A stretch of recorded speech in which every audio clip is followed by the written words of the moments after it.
कबीर पाठ्य पुस्तक में चयनित कबीर के दोहे सदाचार एवं श्रेष्ठ जीवन मूल्यों को अपनाने की प्रेरणा देते हैं। जीवन में त्याग की महत्ता है। मानव को हंस की तरह नीर क्षीर विवेक रखना चाहिए। अभिमान त्यागने में सार है। साधु की पहचान जाति से नहीं उसके ज्ञान से होती है। सत्संगति सार्थक होती है। दुराशा सर्पणी के समान घातक होती है। वाणी में कोयल सी मिठास होनी चाहिए।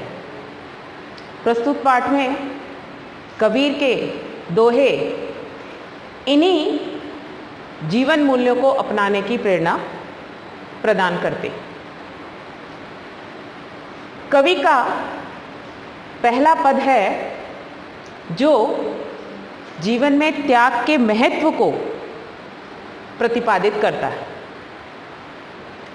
त्याग तो ऐसा कीजिए सब कुछ एक ही बार, सब प्रभु का मेरा नहीं निहचे किया विचार।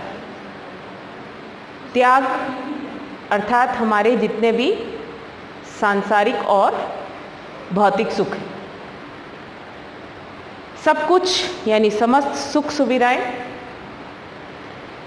निहचे का अर्थ है मन में दृढ़तापूर्वक।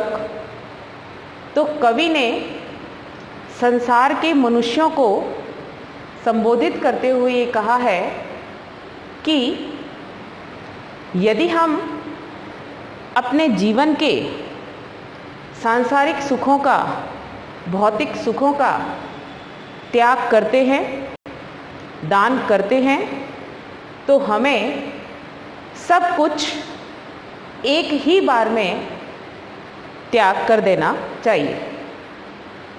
और त्याग करते समय मन में ये दृढ़ निश्चय रखना चाहिए कि जो कुछ भी मैंने दूसरे को दिया है वह सब कुछ ईश्वर के द्वारा दिया हुआ था, मेरा स्वयं का अर्जित किया हुआ कुछ भी नहीं था।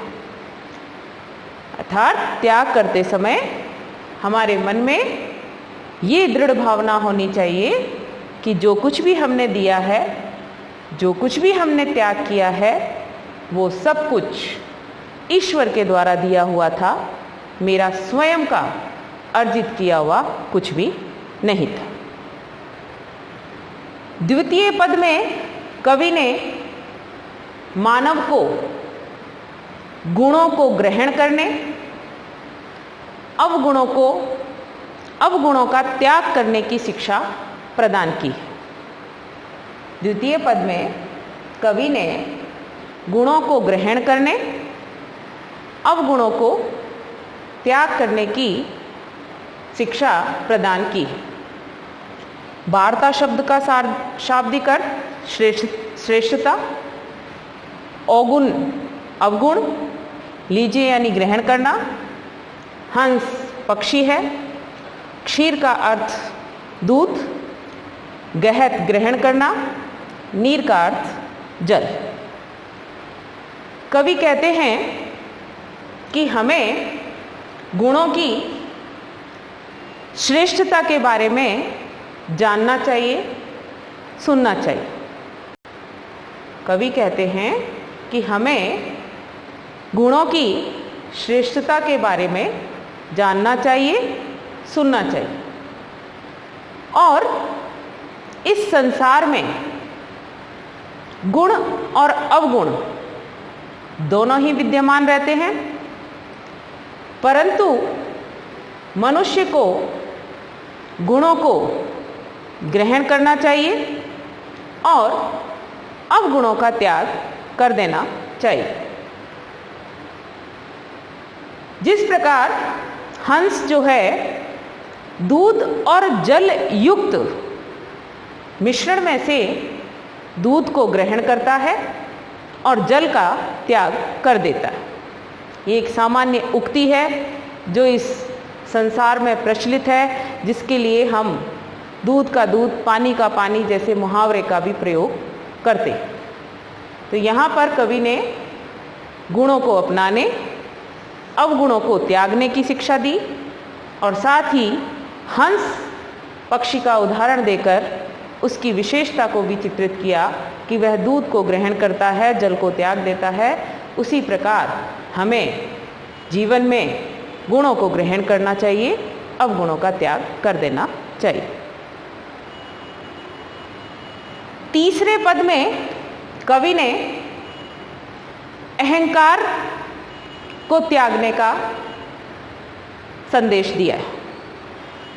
कवि की ये रचना, कवि का ये पद या ये रचना मुख्यतः रहस्यवाद से प्रेरित है, जो उनकी साधना पद्धति को भी चित्रित करता है।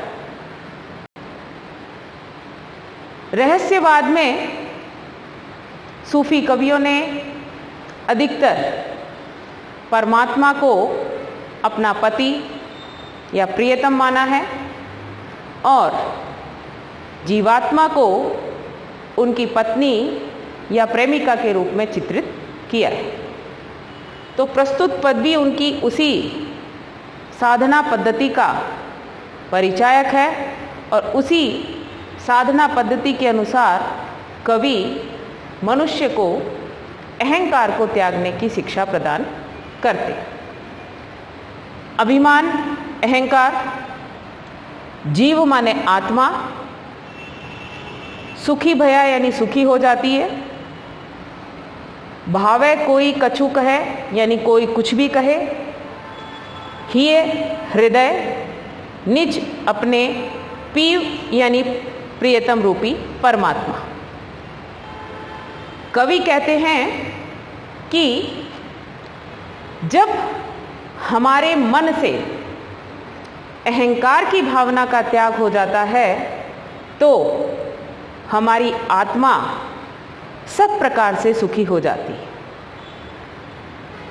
फिर इस संसार में उसे कोई कुछ भी कहे, वह किसी की बातों की तरफ ध्यान नहीं देता, क्योंकि उस मनुष्य के हृदय में परमात्मा रूपी प्रियतम का निवास हो जाता है। कवि का एक अन्य दोहा भी इसी सिद्धांत पर प्रचलित है कि जब हम अब अहंकार को त्याग कर देते हैं तभी हमें ईश्वर की प्राप्ति होती है, और जब अहंकार हमारे मन से समाप्त हो जाता है तो हमें चारों तरफ ईश्वर के ही दर्शनों की अनुभूति होती है। तो यहाँ पर भी उन्होंने इसी बात को स्पष्ट किया कि हम जब अहंकार का त्याग कर देते हैं तो हमारी आत्मा सुखी हो जाती है सब प्रकार से, और फिर कोई कुछ भी कहे संसार में वो उनकी बातों की तरफ ध्यान नहीं देता, क्योंकि उसके हृदय में प्रियतम रूपी परमात्मा का निवास होता है।